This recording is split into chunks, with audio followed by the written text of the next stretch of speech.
Welcome back to our channel. ఈరోజైతే నేను green chicken చేస్తున్నా. దాని గురించి హాఫ్ కేజీ చికెన్ తీసుకున్నా. అంతా నీట్గా క్లీన్ చేసి పక్కన పెట్టేసిన. దీన్ని ఇలా కావాల్సిన ఐటమ్స్ చూసుకుందాం. ఇప్పుడు ఒక 10-20 పచ్చిమిర్చి, ఒక పిడికడంతా పుదీనా, పిడికడంతా కొత్తిమీర, ఇవన్నీ రెడీ చేసి పెట్టుకోండి పేస్ట్ చేసి.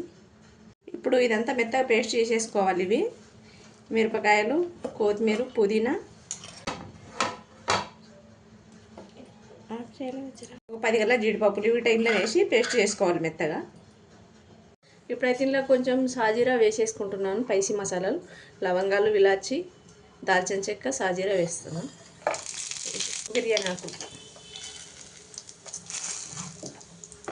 అయితే కొంచెం లైట్గా వేగిపోయినాయి. ఇప్పుడు ఉల్లిగడ్డ వేసేసుకుందాం. ఇందులో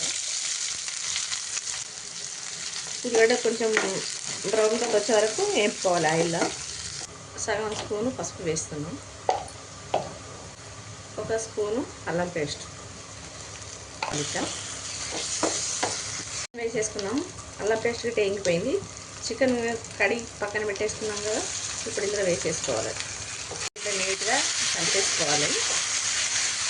ఇంత అల్లం పేస్ట్ అంతా ఇదంతా మంచిగా కలిసే వరకు అంతా కలిపేసుకోవాలి. ఇదంతా కలిపేసి మూత పెట్టేసి ఉడికించుకుందాం ఒక 2 నిమిషాలు. ఇప్పుడైతే సాల్ట్ వేసేసుకున్నాం. ఒక స్పూన్ సాల్ట్ వేస్తున్నాం. ఇంకా కొంచెం వేస్తున్నాం. సరిపోయినంత చూసి తర్వాత వేసుకోవచ్చు. సరిపోకపోతే ఉడికిస్తాం.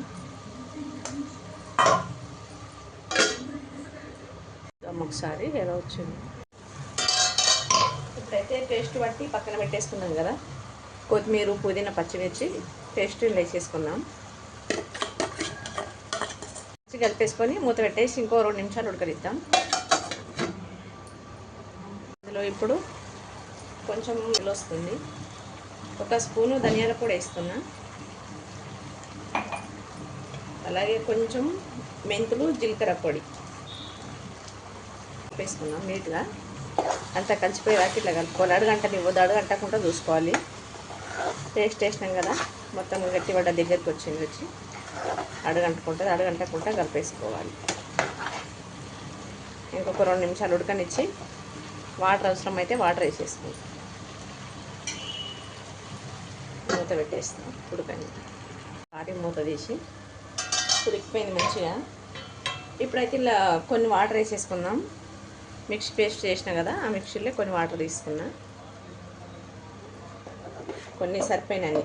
వాటర్ వేసుకుంటే కొంచెం గ్రేవీ వస్తుంది, మరి పేస్ట్ లాగా కాకుండా. ఇట్లా వాటర్ వేసుకొని నీట్గా ఇంకొక 2 నిమిషాలు ఉడకనిద్దాం. మూత పెట్టేసుకొని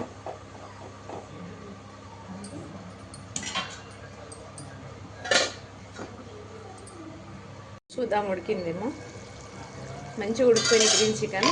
ఆయిల్ అంతా మంచిగా పైకి తేలింది. అంతా దగ్గరికి అయిపోయింది. నీట్గా కలిపేసుకొని కొంచెం మసాలా వేసేసి దించేసుకుందాం. ఇగో ఆయిల్ అంతా ఇట్లా పైకి తేలిదాకా ఉడకనియాలి. అయితే అప్పుడు మసాలాలన్నీ ముక్కకు మంచిగా పట్టుకుంటాయి. వెంటనే దించేస్తే ఈ మసాలాలన్నీ ముక్కకి ఇంకాయి. ఇంకా అంతా పైననే ఉంటుంది మసాలా.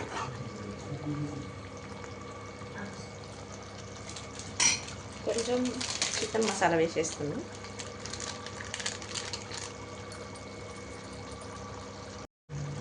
చికెన్ అయితే రెడీ అయిపోయింది. గ్రీన్ చికెన్ నేనైతే ఇట్లా చేసినా, మీరు ఎలా చేస్తారో కామెంట్ చేయండి.